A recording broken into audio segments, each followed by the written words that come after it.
We live in a country where the problems of today result from the distribution of power and in the form of the economy. All around us we see bad things happening, and yet nothing is being done about it. What's worse is that the whole world is suffering due to the US's involvement in the world economy and the amount of power that they have in it. Well, what are these problems? Well, the list goes on and on about the several different problems that the world has thanks to the US, but let's only focus on global inequality and threats to the environment. Global inequality has more facts behind it rather than a definition. Here are the facts. The richest 2% of adults own more than half of the world's household wealth. The poorest half of the world's adult population own barely 1% of the global wealth. The top ranks in wealth are dominated by the Americans, Japanese, and Europeans. Also, a study in 2007 revealed that the top 20 best countries were all either European nations or predominantly white countries. Literally all of the 20 worst places to live were in Africa. This shows how the world is separated into two distinct areas of power and wealth. This is global inequality. A threat to the environment would be where our levels of oxygen are literally cut down to make new beds, houses, and other things that the human population has placed a high demand for. A threat to the environment would be where air pollution has gotten so bad that it causes 70,000 premature deaths a year in the United States alone. A threat to the environment would be when forests the size of California have been cut down to fuel our economy. Those are just one of the few threats to the environment. These problems sound bad enough on their own, but due to the nature of the beast, they are like brothers. We've all heard of the most recent BP oil spill and how much damage that did to the Gulf of Mexico. It was one of the worst man-made disasters to ever happen to America.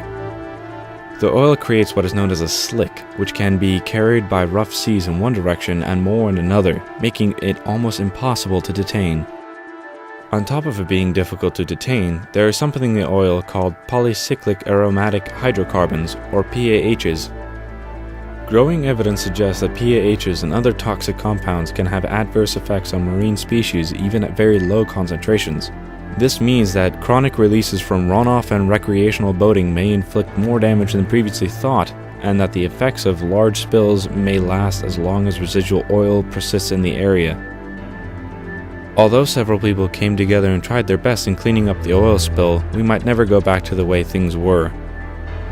Larry West notes, oil spills often result in both immediate and long-term environmental damage. Some of the environmental damage caused by an oil spill can last for decades after the spill occurs.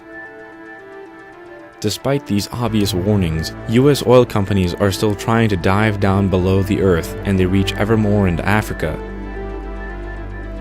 Samuel James of the Global Post states that the oil that lies underneath Nigeria creates economic distance and physical barriers between workers who extract the crude and their privileged bosses. Not only do they know that digging for oil will bring issues for the environment, but they will go into another country, hire cheap labor, and continue to divide the world. The greed of a very small minority is going to poison Nigeria for many generations to come. For several decades now, US oil companies have gone into lands where there is oil, set up their neoliberal policies that prioritize free markets at the expense of social justice and environmental sustainability. It has got to stop. The environment and whole nations are suffering due to a small group of people getting extremely greedy for some black gold. Though we hear these stories on the news often, we seem to forget about America. Probably the reason why we forget about America is because we seem to benefit the most from it.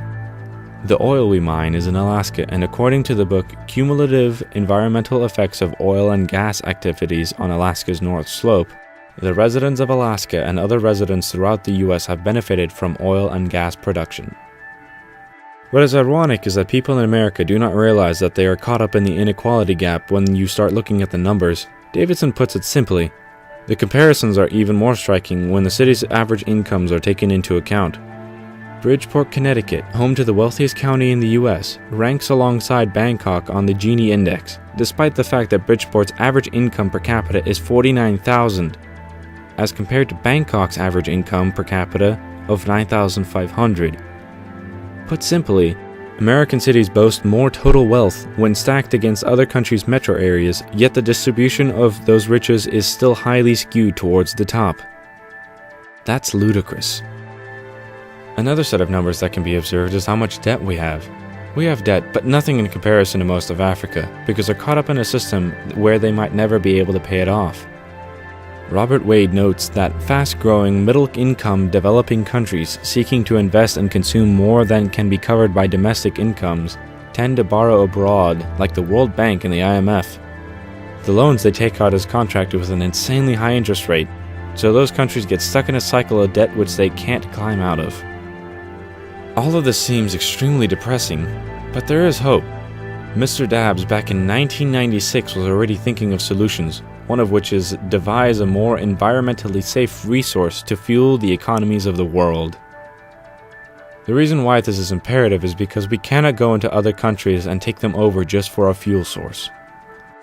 Electricity, cold fusion, eventually, solar power, and now most recently plant power will be able to launch us into an oil-free nation. By finding other resources that are clean for the environment, we won't have to undercut and force impoverished nations into even greater debt. This new approach in managing the world's finite natural resources will have to be in a way that guarantees equitable access for people in all countries. The only thing that can stop this from happening are the greedy companies that benefit from the production of oil and apathy. But as a world that is 7 billion strong, nothing will stop its people from reaching success and peace.